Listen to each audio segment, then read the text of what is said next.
rare and balanced view on politics in today's world. Based on facts, born of rationality, common sense, and logic, providing context on today's events, this is American Perspective with Rick Thomas. What is up, Whiskey Warriors? It is Wednesday. It is Hump Day. It is Whiskey Wednesday. What happened? Did it not go off? Hold on. Wait, what the heck? I hate it when that happens. There it is, Whiskey Wednesday. It's like Taco Tuesday, but for badasses. Yes, I have the neon flag behind me. This is actually a 4th of July background, by the way, but anyway. So how is everybody doing? I know that, we kind of had a rough start to the week. Especially on Rumble and those of us who were streaming and made stupid mistakes like pressing the wrong button. But anyway, this is fantastic, and it looks like the McGroin Nation is going to raid our stream. So welcome, McGroins. Welcome, McGroins, to the show. I do appreciate it. And all the Whiskey Warriors out there, want to make sure that everybody is out there. You know, I had I do have a pet of the week. It's not like our normal pet of the week, but that's okay. Not a problem. It is a pet of the week. It's just a story about a couple pets that have shown up here before. Not a big deal. But also you need to understand too that there is a tiny bit of blood in one photo, but that's okay. Don't worry about it. It's not a big deal. The animal does survive, waddle off and all that stuff. You'll understand once I get there.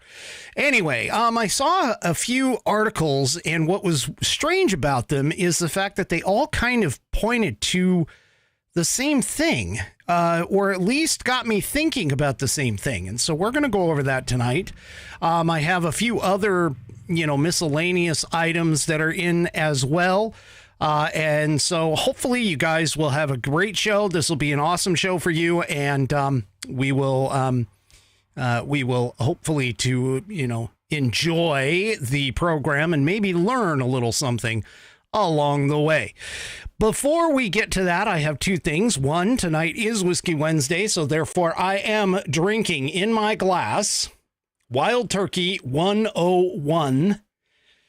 This was, of course, given to me by the Whiskey Warriors. They sent it to me. So there's that. And it is in tonight. I finally got my glasses right. It is in tonight's True Grit Roots Network glass. Let's see if I can get how close I can get to that without having it too. There it is. True Grit Roots Network. And of course, it's in the red, white, and blue version of our logo. Fantastic. It's got this. I've got the stones in there. You can see them in the bottom. And great stuff. Great stuff. For that. All right, because because we always start the show with the pledge, I want to welcome Coco, Cam, and Sean. They will be leading our pledge tonight, and just so everybody understands, Sean is autistic. He is normally nonverbal. But that being said, he does a great job in being verbal for a portion of the Pledge of Allegiance. You'll hear where he gets so excited he breaks down into his normal nonverbal, but that's okay. Just let it roll with it, because he is excited about the United States of America. It is just fantastic. He loves the pledge. And so, if you are of mind, please stand. Remove your hat if you're wearing one like me, and put your hand over your heart and join in Coco, Cam, and Sean reciting the Pledge of Allegiance. I pledge allegiance to the flag of the United States of America, and to the republic for which it stands, one nation, under God, indivisible, with liberty and justice for all.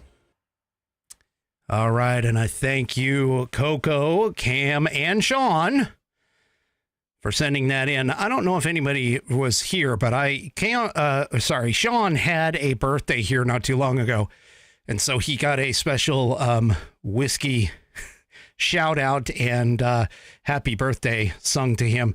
Hope Sean's doing okay. I saw Coco in the chat earlier, so maybe she can let us know how he is doing and let him know that, hey, we give him a thumbs up. Love it, love it, love it. All right. So let's get on to tonight's sponsor, which of course is True Grit Roots Network. TGRN Blues is our 24/7, 365 blues channel. And I invite you to come and check it out. Not only that, but also check out one of our shows. It happens at noon, Monday through Friday, noon Central Time, by the way.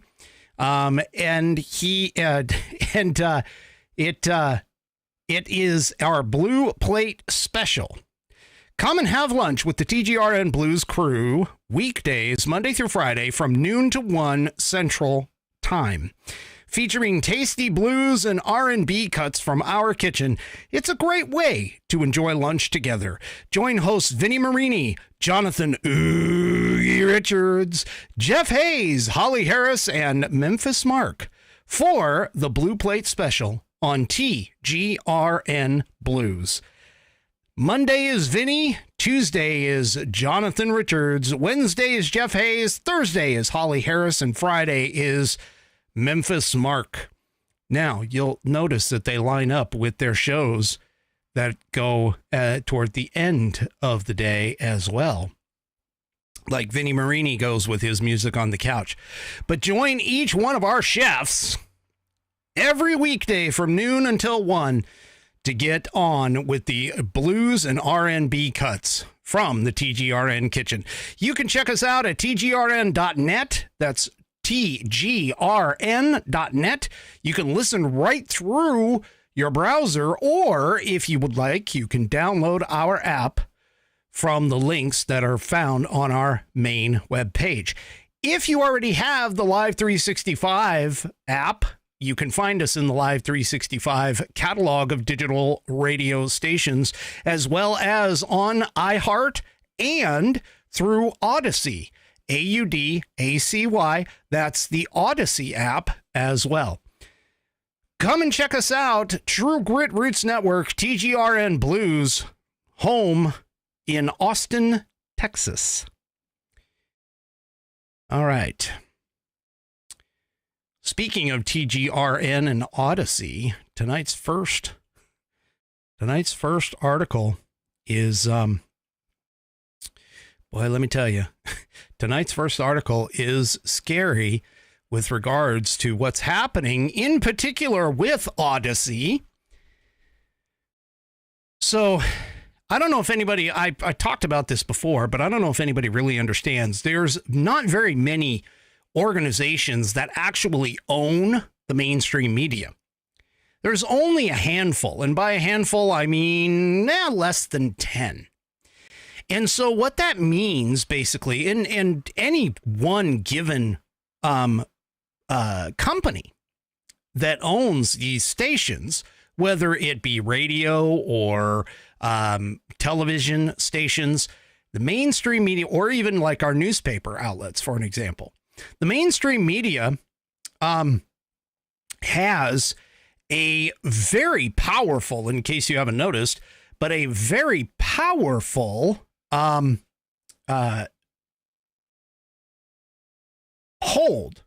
on all of us. I had to think about that for a second. But they have a very powerful hold on us. And so all it takes is for a few of these conglomerations to start working together, and you end up with the ability to create a narrative. Now, one of the things that has occurred since the pandemic. And the pandemic, honestly, in my opinion, started it off where it actually made people wake up and realize that, oh my gosh, we're being fed the information. Now, there's been videos of the synchronicity between all of these stations across the United States. You've seen them all where they all are parroting the exact same messaging, the exact same narrative, even in most cases, the exact same wording. And for those of us who are interested in a free press and an independent free press, which is one of the stalwart institutions that is supposed to help keep the government in check for the people, having a small number of individuals control that entire sector is a bit scary. Well, it's going to get consolidated potentially even more, especially into what would be considered the left's hands.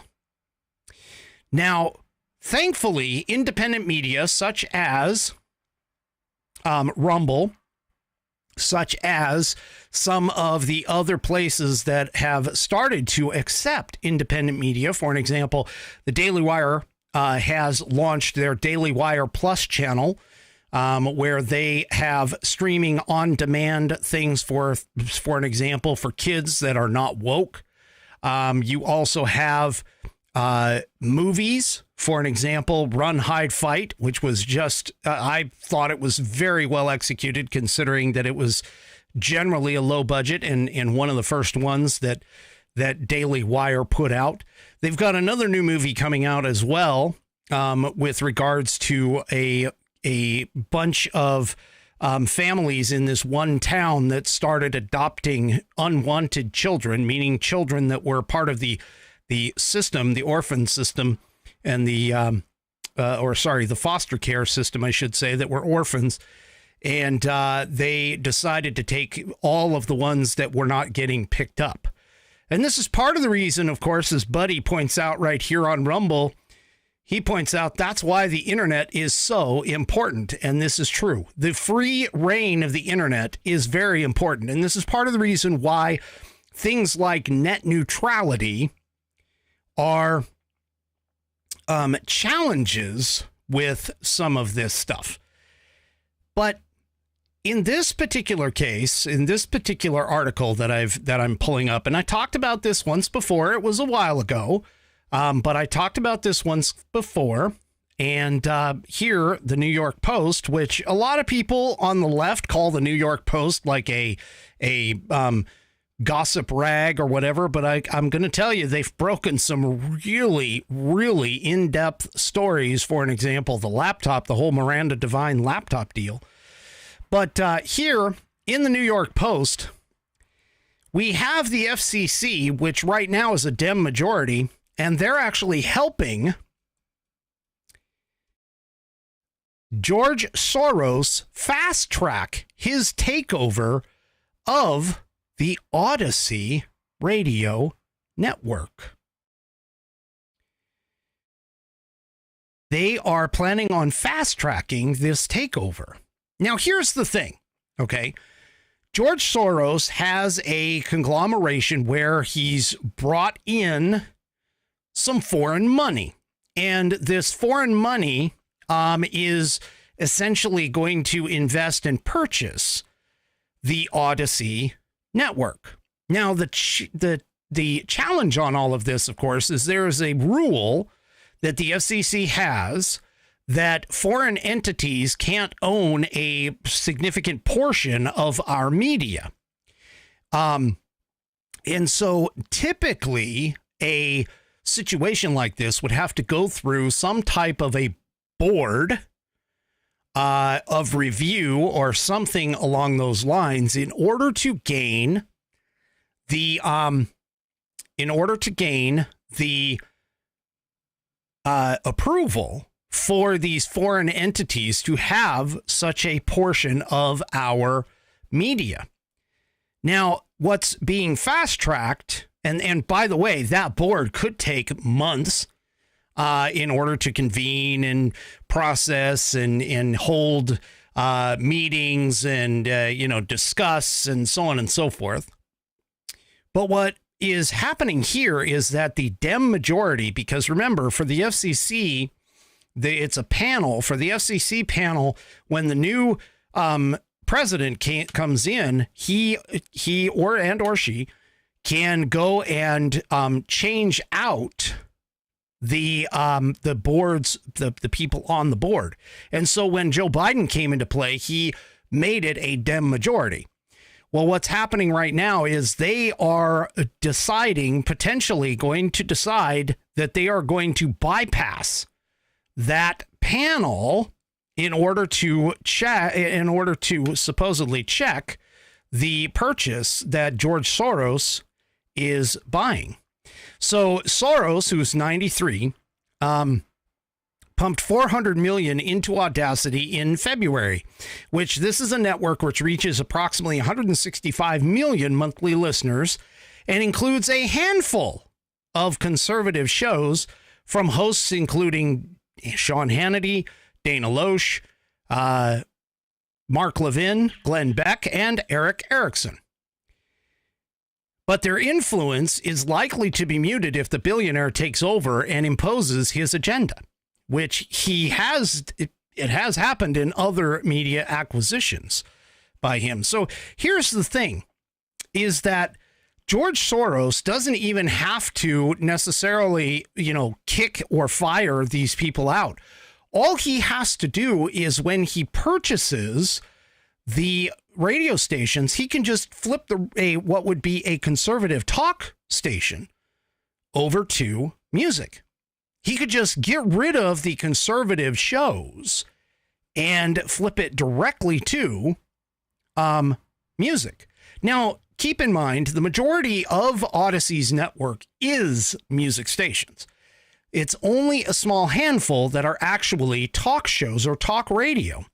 The other thing he could do is, of course, flip the entire programming from conservative talk over to, say, something similar to NPR, which we all know is propagandist. But the thing about it is that this is setting up the situation where we could have a large foreign investment in this group that will potentially change the way our conservative talk and conservative shows are able to reach, 165 million people, let's just say. Okay. Now, in order to take control, Soros Fund Management needs help from the FCC, as the money that is funneled into buying the bankrupt network comes from abroad. Okay? So under the FCC rules, foreign company ownership of U.S. radio stations is not allowed to exceed 25%. But a filing acquired by the Post details Soros asking the commission to make an exception. Now, FCC Commissioner Brendan Carr is actually raising the alarm that was first set off by Chip Roy back in April. And I think I was talking about this either in April or May. Carr told the Post this week the FCC should not create a special Soros shortcut. When it comes to a broadcast station acquisition of this size and magnitude, hundreds of radio stations across more than 45 markets, the FCC needs to run its full and normal review process. The FCC should not be skipping steps nor waiving required agency processes. And Chip Roy had earlier written the Soros Group that the Soros Group would usually petition to get its foreign funding sources vetted by the FCC first, but that they were trying to waive that process and put it off until sometime down the road, indicating that those foreign stakeholders will be given special warrants in the meantime. And this is what Roy wrote in late April. Folks, basically what this means is, should this go through, we're going to have a large portion of a very large ownership network that is going to be controlled by some foreign entities. And so what will end up happening, of course, is the propaganda machine will gain an additional lever in order to be able to put out their message. Now, again, as I pointed out, many of these stations that are under the gun here are music stations. However, that doesn't mean that they can't put in special things such as only run Biden advertising or local Democrat political ads during the commercial breaks. They could do all kinds of strange things and change things in order to make this type of thing advantageous for them. Now, if you'll recall, George Soros also went and bought, not too long ago, a bunch of Latino stations, meaning stations that were Spanish speaking stations. And the whole point there in his mind was to try and balance out what is essentially what we all know is that the majority of Hispanics are actually more conservative than they are liberal, even though many times they vote Democrat. They actually hold conservative values more often than not. And what's happening now with the changeover with Trump is that we're starting to see that these typically conservative valued groups of individuals are actually switching parties and coming from the Democrats over to the Republicans, because they're starting to see that the Democrats, and realistically, it has nothing to do with the Republicans. As I pointed out on another episode just a few days ago, the Republicans haven't changed. They haven't gone anywhere. And I'm going to lump myself in, not that I'm Republican, because I'm not, I'm a strict constitutionalist, but sitting in the Republican camp because of my conservative nature, that it essentially is that the conservatives haven't moved. We have stayed where we are. We haven't changed our values. We haven't changed our message.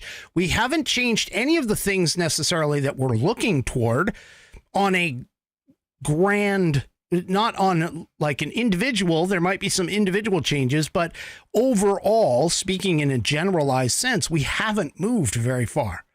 What's happened in the last several years is that the left has gone completely left and even farther left than what they ever have before. And because of that, you're finding a lot of people who would normally be in the centrist or center left realm suddenly finding themselves in the center right or back in the center. And so this is part of the problem. Now, George Soros, unfortunately, has the money apparently to go ahead and do this. But this is why independent news sources and independent outlets and places like Rumble, and maybe not quite to the greatest extent, but the acquisition of Twitter and subsequent turnover to X by Elon Musk is extremely important. Now, somebody in the chat had mentioned Rush Limbaugh. Rush Limbaugh actually revolutionized the idea of AM talk radio and AM conservative radio.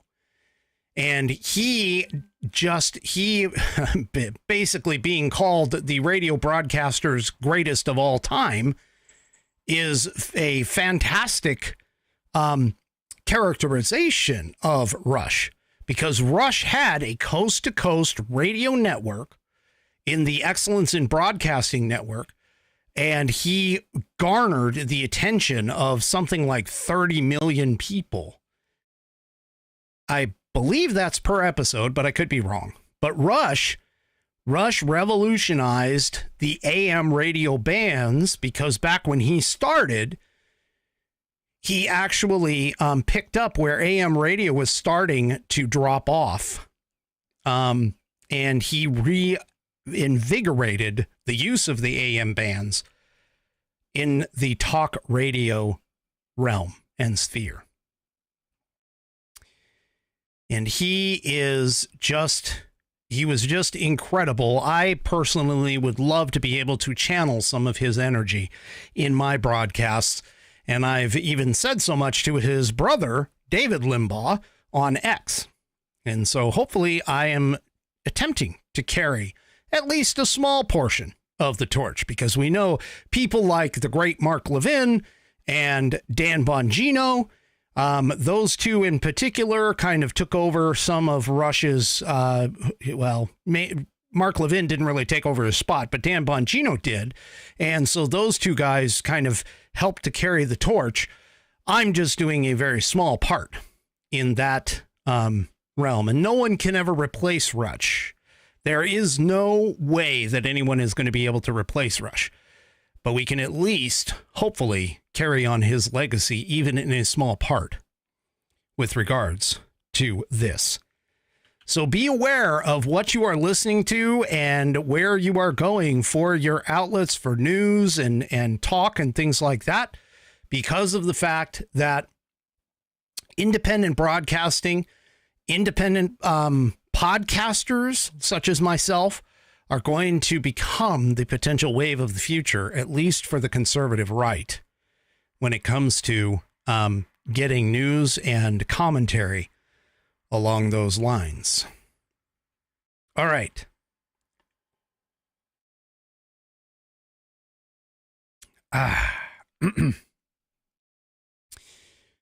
So this next series of articles started off with a very interesting piece in Breitbart. And here's the thing, is that I was talking just last night, and I've been chatting on some of the places on Rumble where we've been talking about things like the fact that Iran is very close to enriching its uranium to the point where they could potentially, if they don't already have one, they could potentially have a nuclear bomb. Now, for those of you that may not understand this, when you create energy-related uranium, you only need to have it to a purity of somewhere in the realm of like 60%, maybe a little less. I'm not much of a nuclear physicist, but the point is that they don't need to enrich it much past that. However, there have been reports that the enrichment in Iran, the enrichment occurrences that are happening in Iran have actually gone slightly beyond that realm. And 90% enrichment gets you a nuclear yield that you can use in a weapon. Now, I also pointed out in that other episode where we were talking about the fact that, you know, Trump getting out of the Iran nuclear deal and Biden getting back in to the Iran nuclear deal is the fact that Biden and Obama both have been sending money over to Iran to push into and give them the resources to go ahead and use that money for more than just what it was earmarked for in terms of humanitarian aid. Now, I've discussed before how the $6 billion that was handed over by Biden prior to October 7th was a gift, essentially, to Iran to be able to pass on to be able to pass it on to Hamas to go and do their thing that they did on October 7th, where they attacked Israel. And a lot of people don't seem to understand that. But this came out in Breitbart, and this just, I hate patting myself on the back, folks, but this just kind of proves that my thinking is along the right lines. Here in Breitbart, nobody follows it. The UN nuclear watchdog says Obama's 2015 Iran deal means Nothing. Rafael Grossi, director of the International Atomic Energy Agency, known as the IAEA, said on Monday that former President Barack Obama's 2015 nuclear deal with Iran exists only on paper and means nothing. He says nobody applies it, nobody follows it. There have been attempts to revive it here in Vienna, but unfortunately, although they were relatively close to success, they failed for reasons unknown to me because I was not involved in the process. Now, this is Grossi, who is actually complaining to Russians, to a Russian newspaper. The 2015 nuclear deal, formerly known as the Joint Comprehensive Plan of Action, or the JCPOA, was never submitted to Congress for ratification. Critics of the deal accused Iran of cheating from the start. Israeli intelligence obtained documents in 2018 that showed the Iranian government secretly violated its non-proliferation commitments under the agreement. Former President Donald Trump withdrew the United States from the JCPOA in May of 2018. Trump said it was clear that we cannot prevent an Iranian nuclear bomb under the decaying and rotten structure of the current agreement. Iran was nominally still bound to the agreement with the European powers that had signed the JCPOA, but Tehran has largely treated the agreement like a dead letter since Trump withdrew, and arguably for quite some time prior to that. Even before the U.S. withdrawal, Iran complained that it did not receive the vast economic benefits it envisioned when the international sanctions were lifted under the agreement. After U.S. sanctions snapped back into place, the regime in Tehran blamed all of its economic woes on the United States, and no concessions by the Europeans were good enough to bring the deal back to life.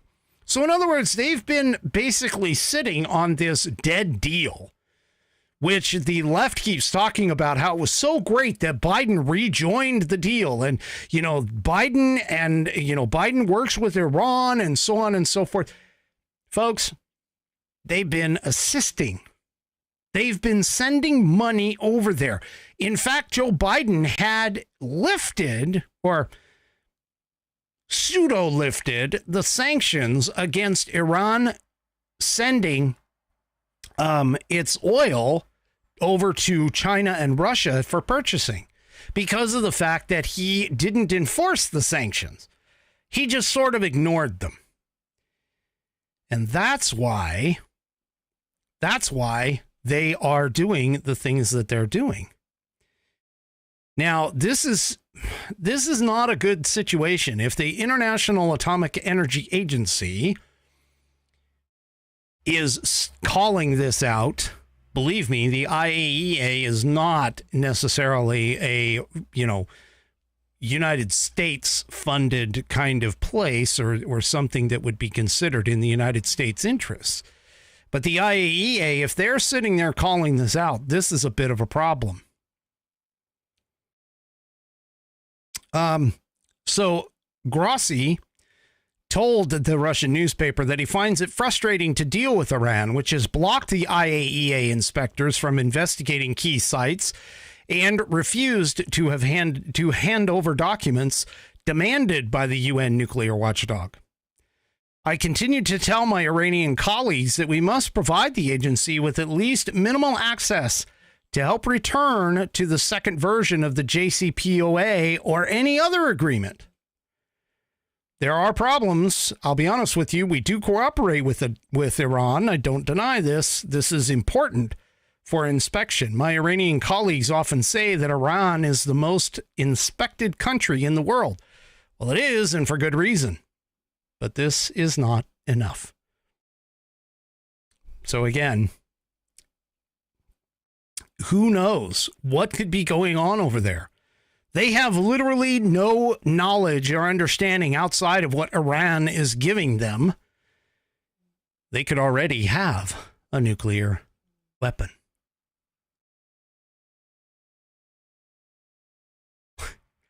Apparently, I'm lost to some of the Rumble folks. I don't know. Wow, they get off the track. Let me tell you, they get off the track for sure. In fact, the Rumble chatsters, you guys get a because you guys have gone off the track. Oh, I'm just watching the chat over here, and this they're like running around. Yes. All right. So after you follow that, okay, that article, follow that up with this article that popped in the American Military News. Okay. And this one's concerning. It really is. American Military News, nuclear power set to continue boosting operational warheads. What? They're going to boost operational warheads? I thought that they were trying to, like, demilitarize these. Well, apparently, the number or the increase in the number of nuclear warheads deployed with missiles and aircraft will probably pick up speed in the next few years, according to the Stockholm International Peace Research Institute.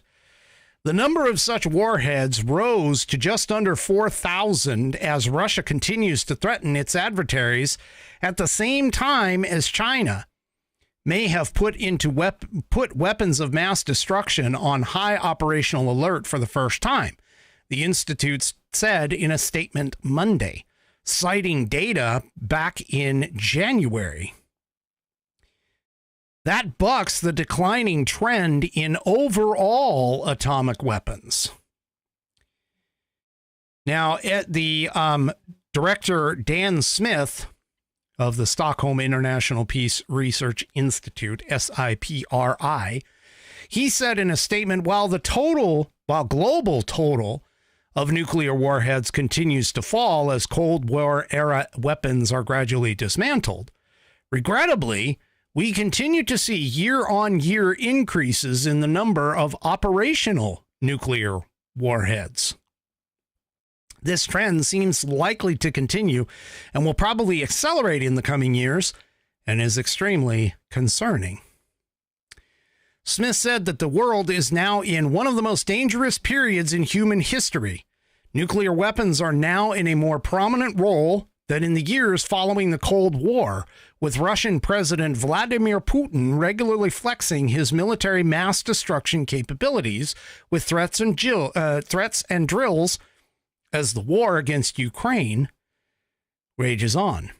Now, according to the SIPR, Russia and the U.S. hold about 90% of the nuclear weapons in the world, and while China's stockpile is much smaller, they estimate that it grew to 500 weapons from 410 a year earlier. They added an additional 90 weapons in just 1 year? They are actually even claiming that China may also now be deploying a small number of warheads on missiles during peacetime. Hans M. Christensen, an associate senior fellow with the SIPRI's Weapons of Mass Destruction program, that's a hell of a title, isn't it? He said, China is expanding its nuclear arsenal faster than any other country. But in nearly all of the nuclear-armed states, there are either plans or a significant push to increase nuclear forces. Folks, I don't know if anybody remembers. I'm an 80s kid. I mean, my main memories are growing up in the 80s, okay? And I can remember in elementary school having those nuclear drills where we would dive under the desks and act like it was going to protect us from a nuclear blast. I can also remember the trainings that I had in the service where if you see a flash, you're supposed to fall away from the flash so that your feet are facing where the flash is. There's all these things. You can also remember the 1960s and 70s after, of course, the Cuban Missile Crisis, which again, don't forget, Russian ships have visited Cuba here recently. There was a joint exercise with them. I'm just saying, the world is getting less and less safe. And why? Because, to be honest with you, when you have a vacuum of power, and I'm not talking about inside Joe Biden's head, although that does exist, but when you have a vacuum of power, the world becomes unstable. And this is part of the reason why we're having all of these issues. It also doesn't help, by the way,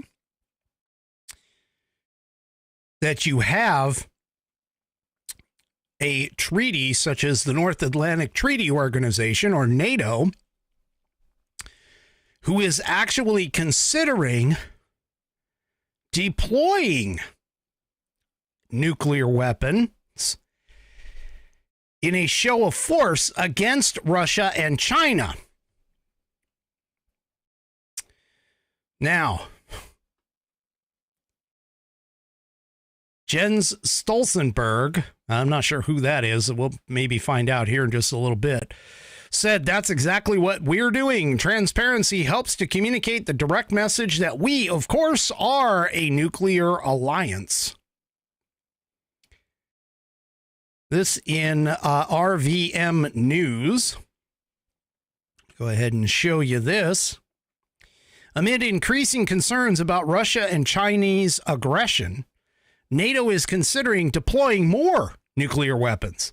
The alliance is having active consultations on how to be transparent about its nuclear arsenal and use this transparency as a deterrent. NATO heads Jens Stoltenberg, in a recent communication with the British newspaper Telegraph, stated the need to consult on these issues, saying, "I won't go into operational details about how many nuclear warheads should be operational and which should be stored, but we need to consult on these issues." That's exactly what we're doing. Transparency helps to communicate the direct message that we, of course, are a nuclear alliance. Now, what does this actually do for us? Do you remember the arms race that occurred when Reagan took over power in 1980? You know, and the early to mid 80s, where he started talking about Star Wars technologies and space, nuclear space programs. In fact, I even caught an article here not too long ago where it is suspected that Russia has actually put up a satellite that potentially has nuclear weapons. Now, here's the thing. The way that Ronald Reagan won in terms of the Cold War, because as Buddy Weiser points out, the USSR collapsed in December of 1991.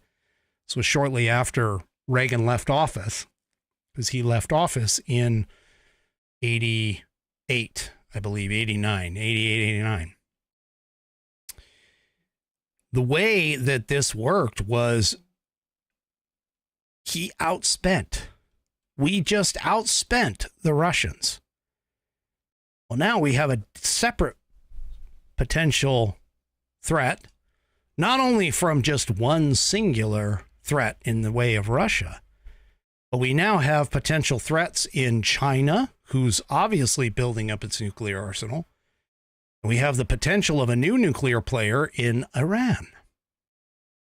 This is not going to bode well for somebody who cannot and does not have the cojones to stand up to these foreign powers and is actually even potentially working with these people, giving them our money,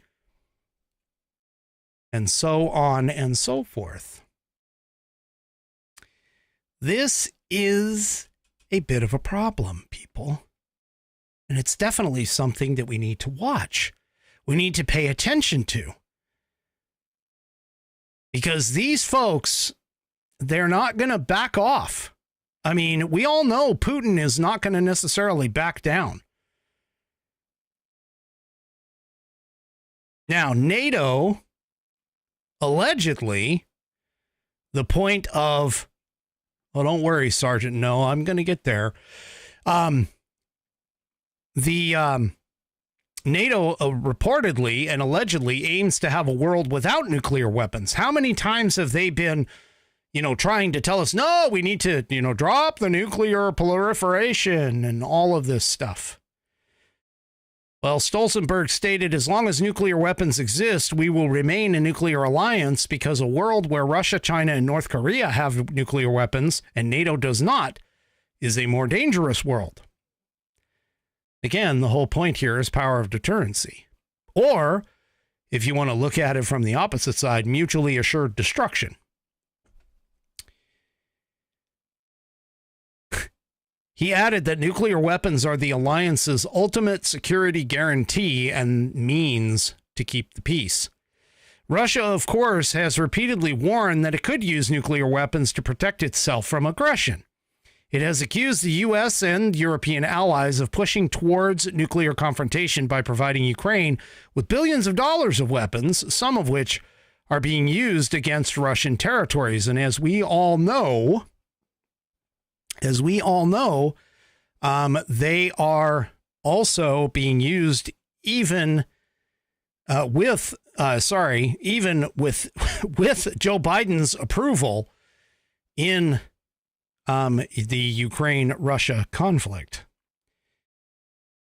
This is a bit of a conundrum, and we're headed into what is potentially a wildly Cold War. Yeah.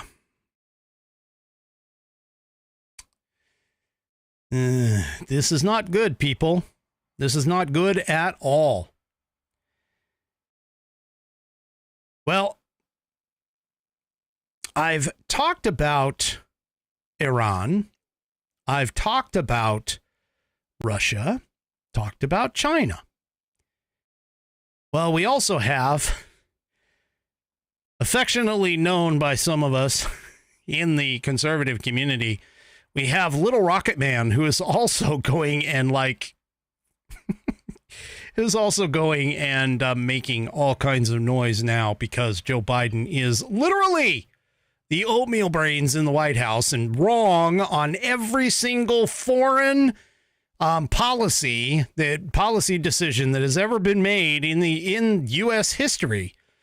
He is wrong about all of that. Well, apparently they're not apparently Hezbollah, Iran, so on and so forth. Well, you remember the Iran-Israel strike not too long ago where Iran launched weapons into Israel or toward Israel. Now, fortunately, they were able to block it with the Iron Dome and the U.S.'s help. But they're not the only ones that are probing the defensive lines. This also in Breitbart. DMZ landmines kill North Korean troops despite South Korea's warning shots. So what the hell would North Korean troops be doing within the demilitarized zone? Well, apparently they're testing it. So according to the piece here, landmines reportedly killed North Korean troops working near the DMZ on Tuesday, despite South Korean troops firing warning shots as North Korean intruders firing warning shots at North Korean intruders for the second time in June. The second time in June. South Korean military officials reported multiple explosions that maimed or killed North Koreans who were clearing land and carrying out mine-related operations in or near the DMZ. The statement did not provide further details about the explosions or casualties, although it said smoke from the explosions could be seen on a closed-circuit TV camera. South Korea warned in April that North Korea had been planting landmines on all of the roads leading through the DMZ since relations between the two Koreas grew more tense in 2024. Gee, I wonder why they would be growing more tense. Is it possible that maybe North Korea is feeling emboldened by the fact that we have literally oatmeal brains in the White House?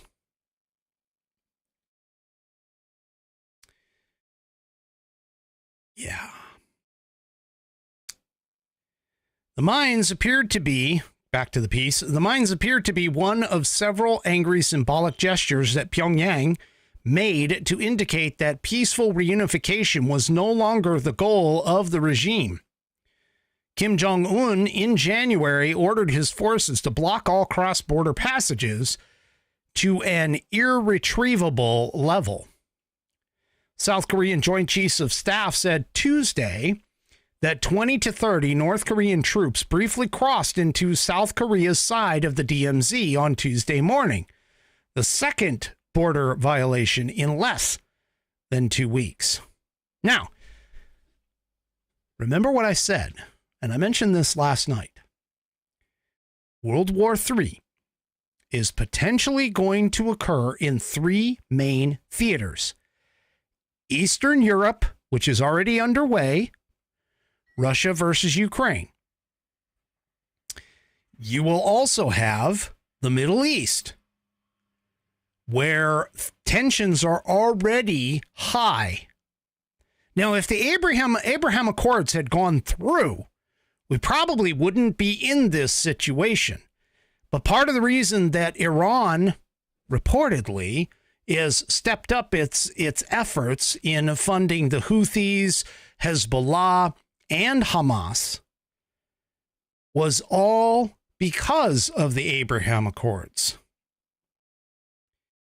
Now, you also have the fact that Iran potentially could have a nuclear weapon and is trying to hide it.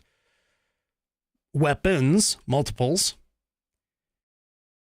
And Mark Levin even made a comment that he believes that Iran is going to announce the fact that they have nuclear capability right before the election. And honestly, I am not that far away from Mark in terms of thinking about this. You have China threatening multiple different places, especially Taiwan, which Taiwan, and again, I'm just going to point this out, that a lot of people don't seem to understand this, is that Taiwan has chips in 90% of all of the electronics that we utilize on a daily basis. Everything that I am using right now to communicate to you is, or likely has, some type of technology that has come from Taiwan. If China takes over Taiwan and is able to gain that technology, the U.S. itself is finished. And this, don't tell me liberal, leftist, lunatic, Marxist morons that no, Joe Biden is heading that off with the CHIPS Act. Heading that off with this chips manufacturing facility that's going into Texas that has already been built in Arizona. Well, I hate to tell you this, okay, but the chips that are being made or potentially being made in Arizona have to get sent to Taiwan after manufacturing here in order to get what's called finishing. Then they will repackage and send it back or send it wherever else it needs to go. So you're sitting there and you're thinking to yourself, well, wait a minute, this CHIPS Act, and I've even told you this before in the past as well. I have told you that China holds the majority of the raw materials, not only acquisition, but processing for many things such as batteries and chips. All of these things are coming to a head this year. And we're starting to find out. We're starting to find out that we're not going to be able to necessarily make the chips that we need to make. The government, the federal government and the Biden administration wants you to think that, oh, no, we're going to be just fine with all of our chips because I signed the CHIPS Act. But when you start digging into it, that's not the case. China, if China decides they could corner the market on the raw materials for the manufacturing, and we are going to be having some problems if Taiwan is to fall. Now, it's not just Taiwan, although that could be, that is the main concern that we have. But now I also saw this also in the American military news. Anybody hear about these things? U.S. condemns China's escalatory attacks in the South China Sea. Now, this particular article was originally published in Radio Free Asia and is being reprinted by the American Military News with permission. So the United States on Monday condemned escalatory and irresponsible actions by China to block a resupply of a Philippines outpost in the South China Sea and warned that attacks on Philippine vessels could trigger a U.S. commitment to come to the defense of its ally.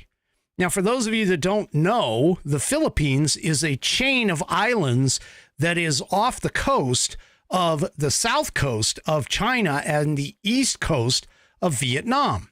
And the South China Sea sits between the three of them. Sits between China, Vietnam, and the Philippines.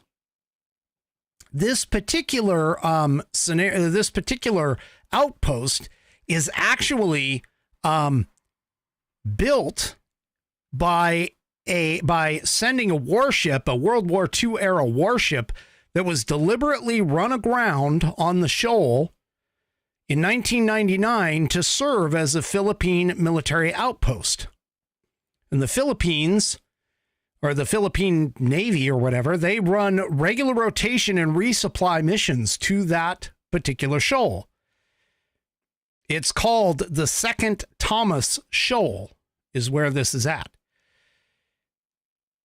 And, Chinese ships have, acted recklessly. We've seen it happen in like the Bering Strait, for an example. There was an article that I read and talked to you about in a past episode a few months ago with regards to the fact that the Chinese were crossing in front of our ships in the Bering Strait and coming way closer to our ships than what is considered safe as a part of the Navy.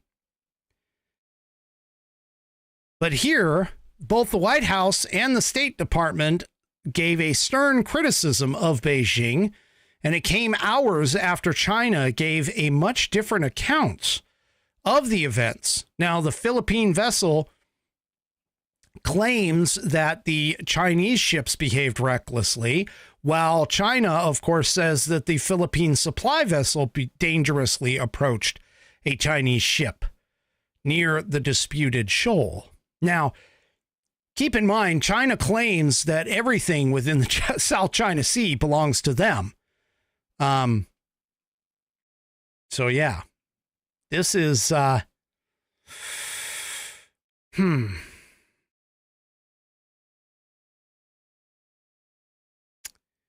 Yeah, this is a continual increase in aggressions by China on foreign adversaries within the waters surrounding the Eastern Chinese coastline.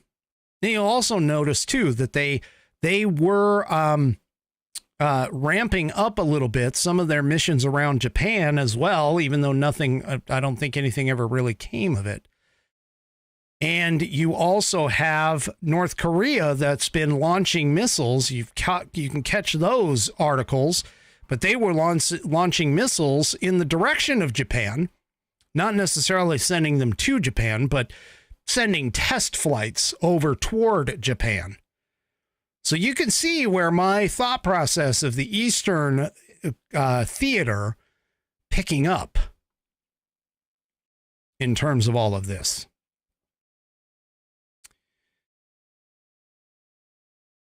Now, State Department spokesman Matthew Miller and National Security Council spokesman John Kirby were both strongly critical of China on Monday and supportive of the Philippines.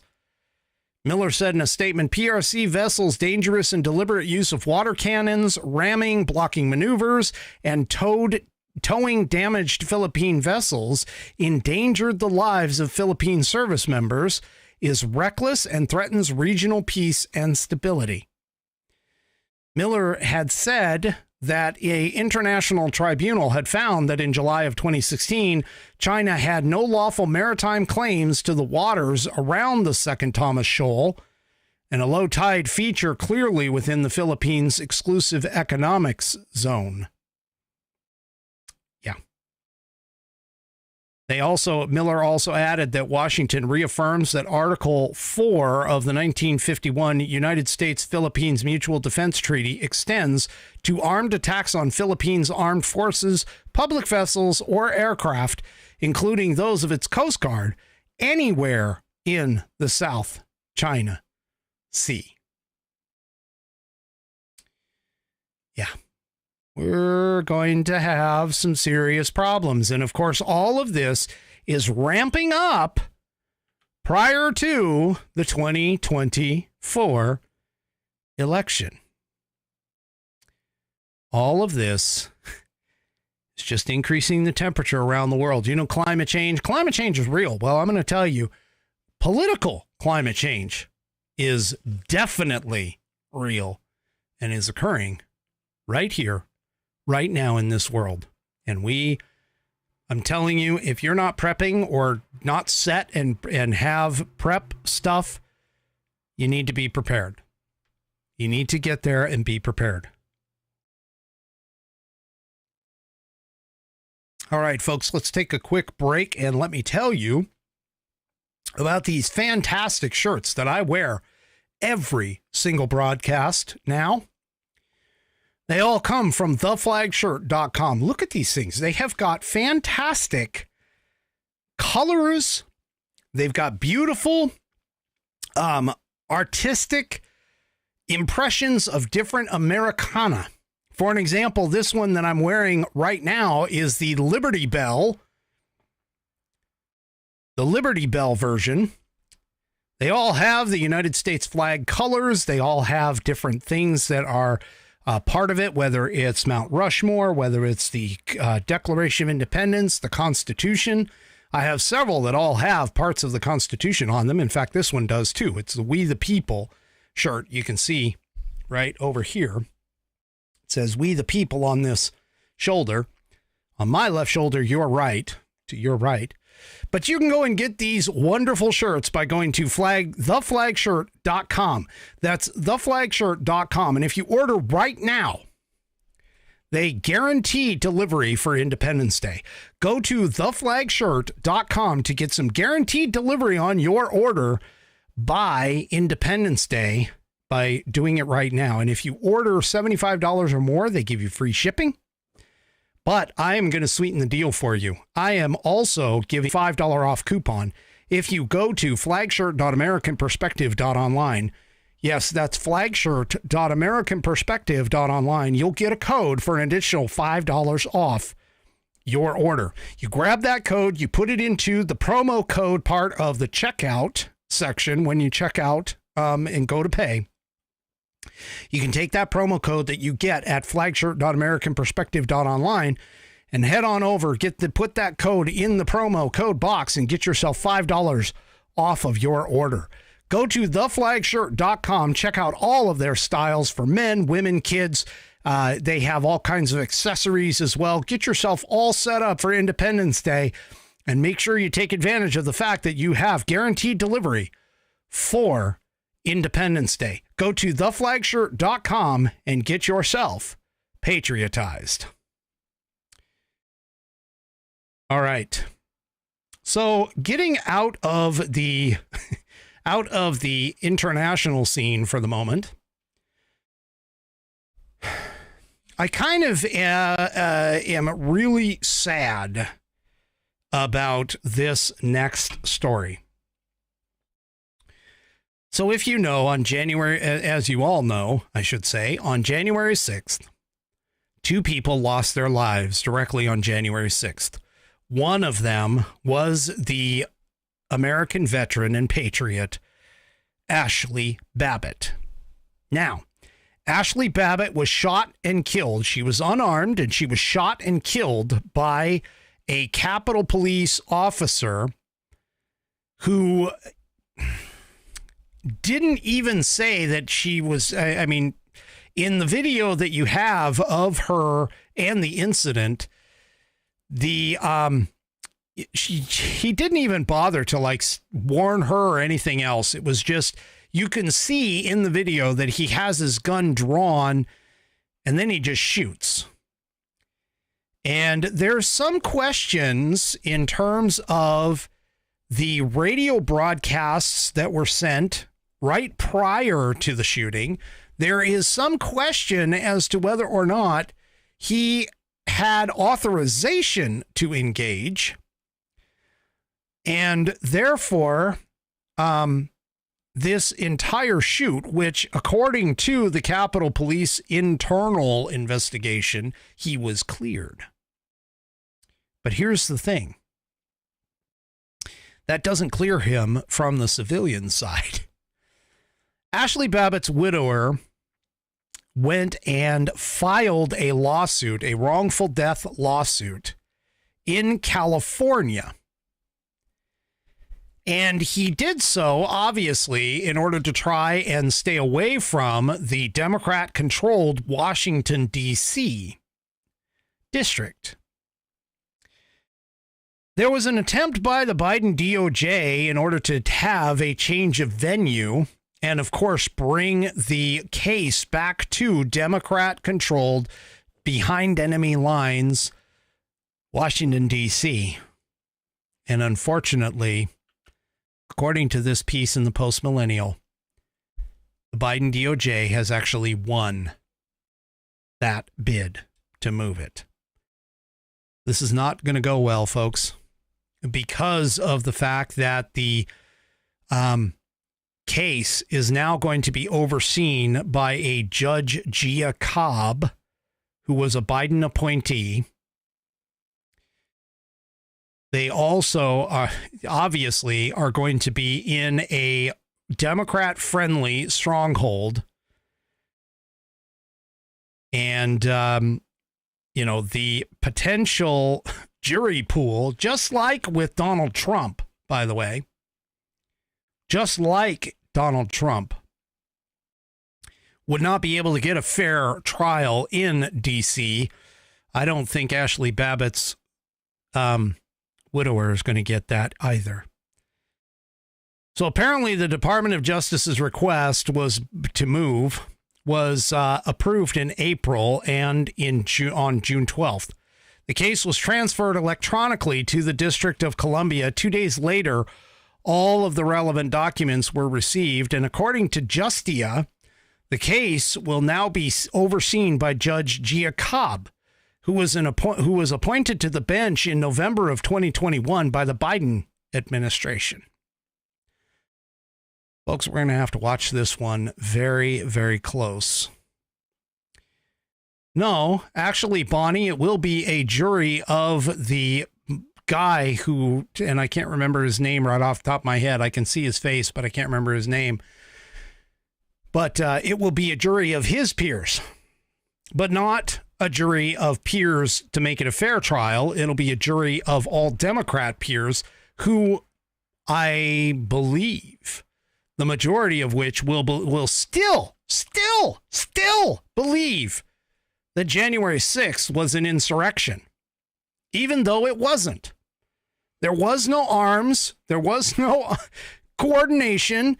There was nothing to indicate on that day that there was any type of attempt to take over the government. It was merely a protest that got out of hand. But don't tell anybody in Washington, D.C. about that. Now, if anybody who was in Washington, D.C. at the time would have had any sense and semblance of reason, logic, ethics, integrity, would take a look at the summer of 2020 prior to January 6th and look at that and go, that was closer to an insurrection. With all the burning and all of the damage that was done and everything else. But no.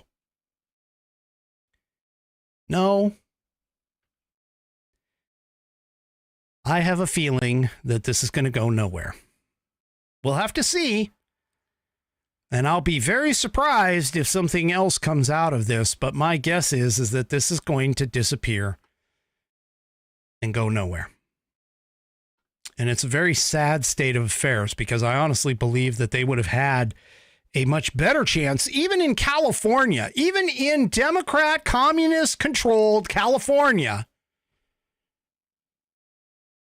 They would have had a better chance of getting a more fair trial than in this particular case with Washington, D.C. Like I said, we're going to have to keep an eye on that. Now, I want to point out, shifting gears here, I want to point out that Japan oftentimes does things a lot better than we do. They have a much higher conviction rate than we do. They have safer streets. I mean, people can technically... It can basically walk the streets. You can have a scooter with a woman's purse on the scooter, and that purse will be left completely alone sitting on the back of that scooter. Or at least that's what you are supposed to think. Not only that, but you also have clean, very clean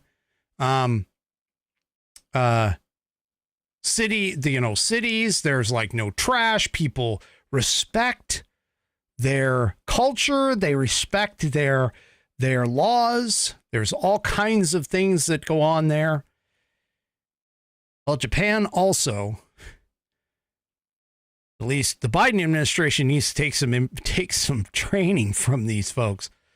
But Japan also knows how to handle asylum seekers. And what the hell am I talking about? Well, I'm talking about this right here in the National Pulse. Japan granted asylum to just 303 people last year. No, that's not 303,000. That's not 3,030,000. 303. That's 303, folks. 3 digits. That's it. They rejected over 98% of the applicants of people seeking asylum in Japan. Now, from the piece here, Japan's Justice Ministry reported last week that the country granted refugee status to a record 303 asylum seekers in 2023, surpassing the previous high of 202 set in 2012. The increase comes amid changes to Japanese immigration laws, which created a quasi-refugee status for foreign nationals fleeing active conflict zones. But here's the thing. 303. That's it. That's all.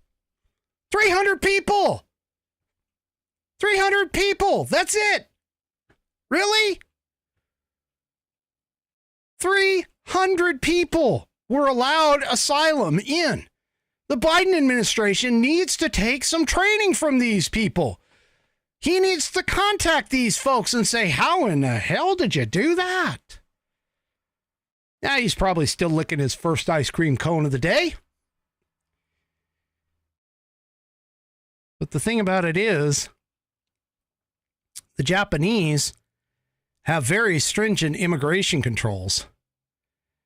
And they have seen an increase in refugee applications from countries such as Afghanistan, Myanmar, and Ethiopia. Now, the total number of asylum seekers, according to the piece, applying for refuge in Japan reached 13,823 in 2023, representing more than a threefold increase from the prior year's figures. A majority of the accepted refugees, 237 individuals, hailed from Afghanistan.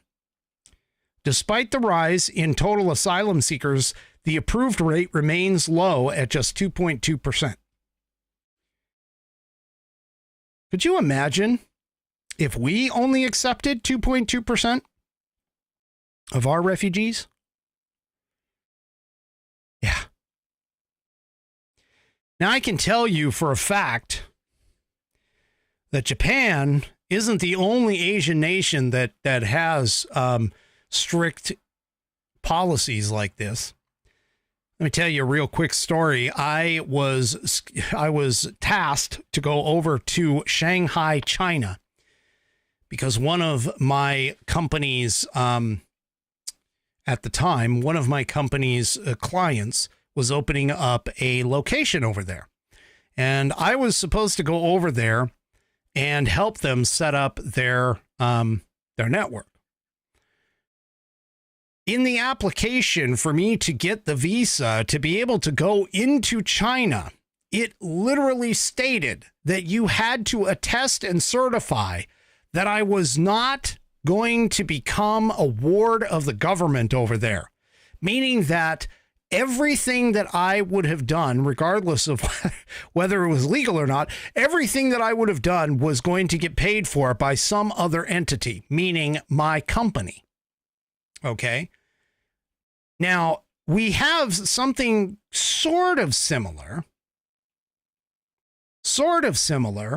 to Canada, because Canada itself is a bit of a challenge if you are planning to go up there for work. But China definitely was a much more stringent kind of thing.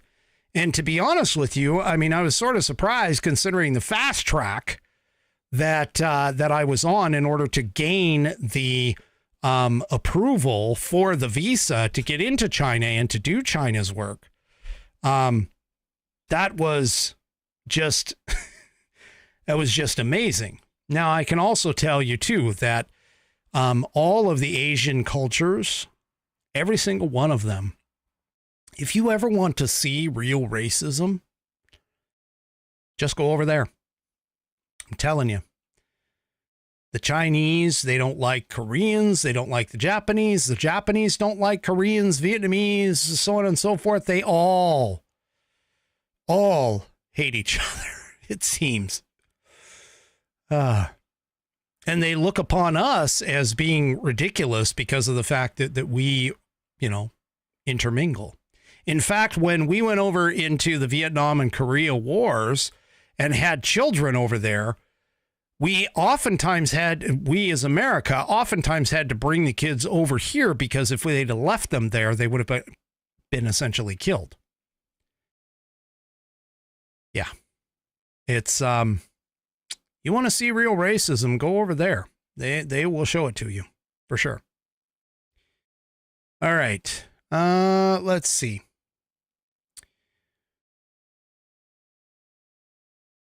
So, when discussing things like education and the takeover of our educational system,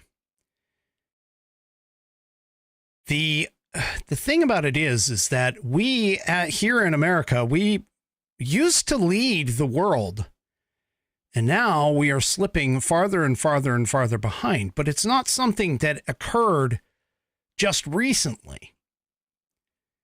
It's something that has been in the works for years.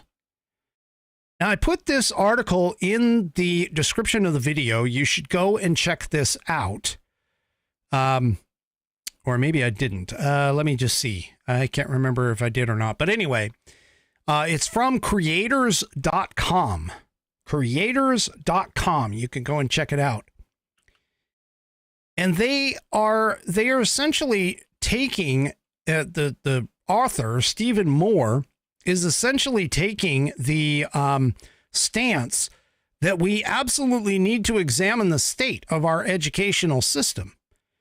And the reason being is because we have some serious problems with our educational system. For an example, math scores have hit a 20-year low. ACT scores dropped to a 30-year low last year. Dozens of schools throughout the country, not one child is reading or practicing math at a grade level proficiency. Not a single one. And this is Baltimore and Chicago are the two that I can think of right off the top of my head that have been recently reported this way. Now, some of this is due to the challenges that we pull out due to the pandemic. Mainly the unforgivable mistake of shutting down our schools during COVID-19. But our schools were also in long-term decline before the pandemic. So a gentleman by the name of Eric Hanschuk, Hanushek,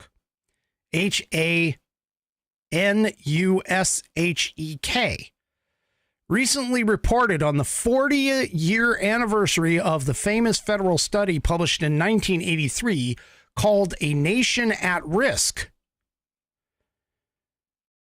said that study famously warned that if an unfriendly foreign power had attempted to impose on America the mediocre education performance that exists today, we might well have viewed it as an act of war. But tragically, nobody listened or paid attention to the warning in 1983. The unions kept pushing for more money with zero accountability. Schools were turned into social welfare agencies instead of factories for learning. So they started to pursue both missions poorly. In more recent years, educators decided their job was to teach about social justice, climate change radicalism, LGBTQ issues, and systemic racism. This is why we need to revamp or potentially get rid of the Department of Education completely.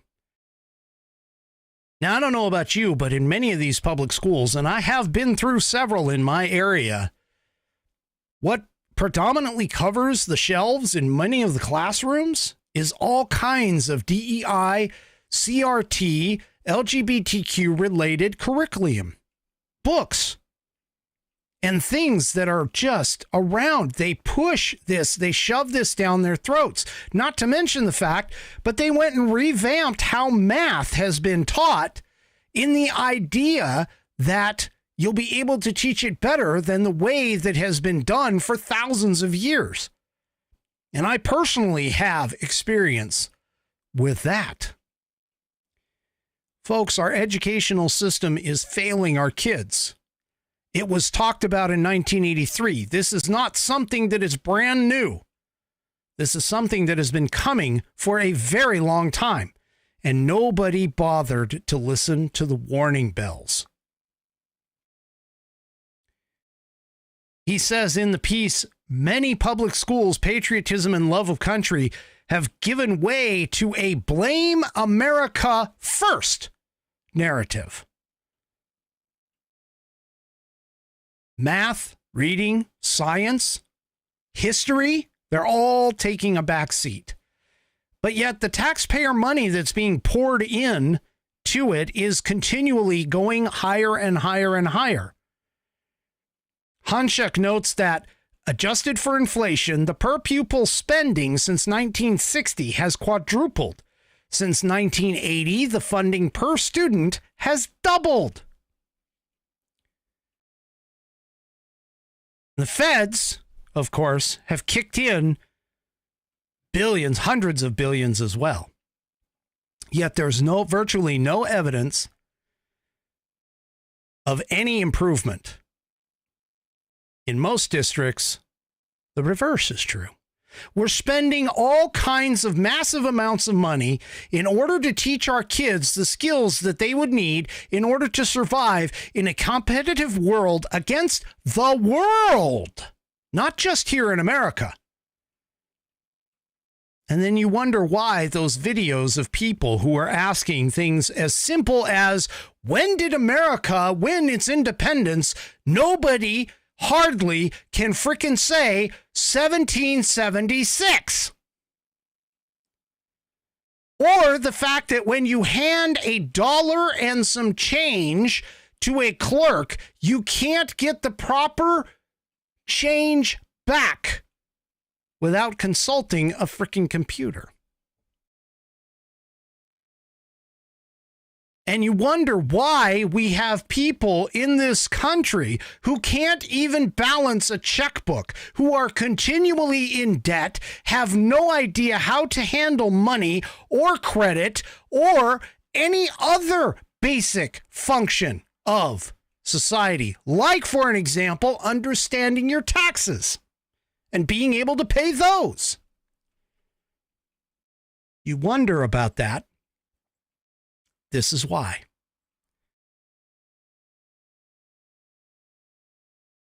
We've got to help our children, folks. We have to get back to our normal positions. We have to get back. We have to get the Department of Education back, and we have to start teaching our children the proper stuff. Reading, writing, science, history, and all of those things.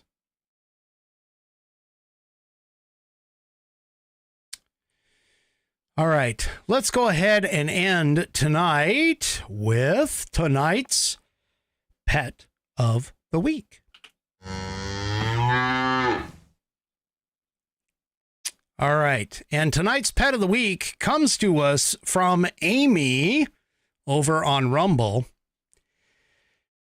So Amy submitted this story. I have a couple photos for you. I won't show you the photos just yet until I can get through the story a little bit. But here's what Amy sent me. Last week, and this kind of goes online, by the way, before I go into the story, this kind of goes online with what I was talking about instincts and animals with instincts. We were covering Commander a couple back. And so I just want to point this out. So, here we are. We're talking about animals and controlling animals and how animals have a generic instinct that you can sometimes train out of them, but sometimes it just takes over. Okay, so here we go.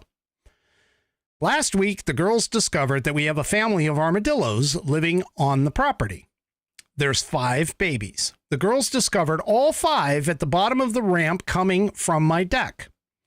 They herded the babies into the fence, and I thought that was that. Come to see one of the girls running around the yard with something hanging out of her mouth. She says, I thought it was Livy, as she is the one to more likely try and kill something. Well, I got to set this up here. Got to get rid of this. She says, well, the girlie comes running up, grinning to show me what she has. Here is what she had in her mouth. Apparently, she had gotten a hold of a baby dillo. She dropped it when I asked her to, and Amy went and grabbed the dog while the dillo was running off. Well, she sees that it's Liv's daughter, Ellie, that had it. So ever since then, apparently the girls have been searching every time they go out for the armadillos. And Saturday, Liv scored and flushed one. She just herded it out of the yard. Monday, the girls flushed another dillo. And Amy, of course, was yelling, "Leave it, leave it, leave it." I do that a lot with my dog Angus and the rabbits, which of course they ignored. Now the two dogs apparently grabbed each end of a baby and started playing tug of war, but thankfully, Tormenta was the one that was able to win. Now she managed to get her two other girls into the house with Tormenta trying to bring in the Dillo. That's my fear, is that they're going to bring in the animal, but trying to bring in the Dillo. And here's another one. Here's another shot of one of the girls having a Dillo in their mouth. But she kept here. She went back out. Amy went out into the yard and was asking Tori to drop it. She turns stubborn and absolutely refuses. And she walks around the yard for like 10 minutes, hoping that she's going to drop it. She tried prying the jaws open. No go. Now, as you can see in the first photo, there was a little bit of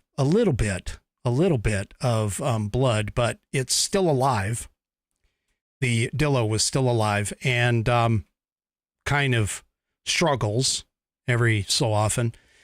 Well, Tormenta finally dropped it on her own, and she runs to the house calling to get the dog in. And of course, the Dillo, albeit slowly, made its way back to the fence. So this is what I'm telling you. This is what I mean, I hate to say this as part of a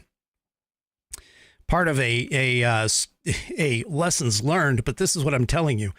There is a switch in the animals that will take them from trained pets into instinctual, and they will ignore everything they have been taught at times. And so this is why people who have animals that haven't even gone through their simple obedience training have challenges and problems with this stuff. But anyway, hopefully, I'm hoping that Amy and the dogs are able to keep the Dillos, at least Amy for sure, are able to keep the Dillos out of the yard, because that would really not, yeah, it's, anyway, I don't know. Sometimes I can tell you that, for an example, for my cats, just as an example, I don't care if they actually kill some things. My wife and I both agree that, getting rid of the field mice and the roof rats, or the Norwegian roof rats, or whatever that we have here on the place that I live, that they would be just, that's just fine to have the cats do that. But unfortunately, one of our cats loves his Hassenpfeffer.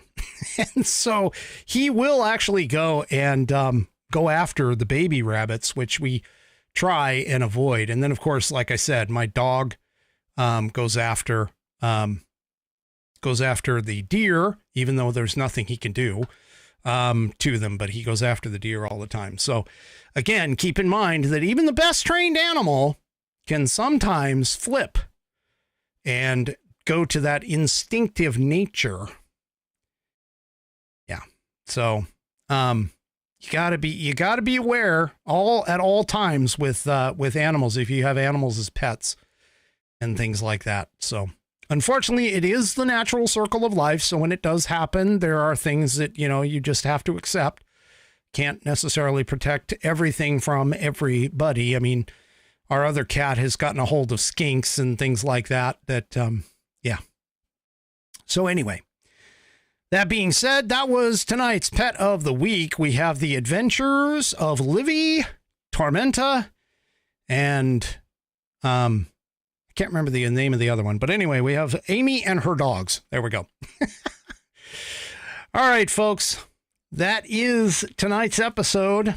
Do me a favor, if you have not done so already, please head on over to rumble.com, sign up for an account, and make sure, because it's free, and make sure that you follow the American Perspective Broadcast channel, by pressing that follow button, the green follow button. It's great stuff.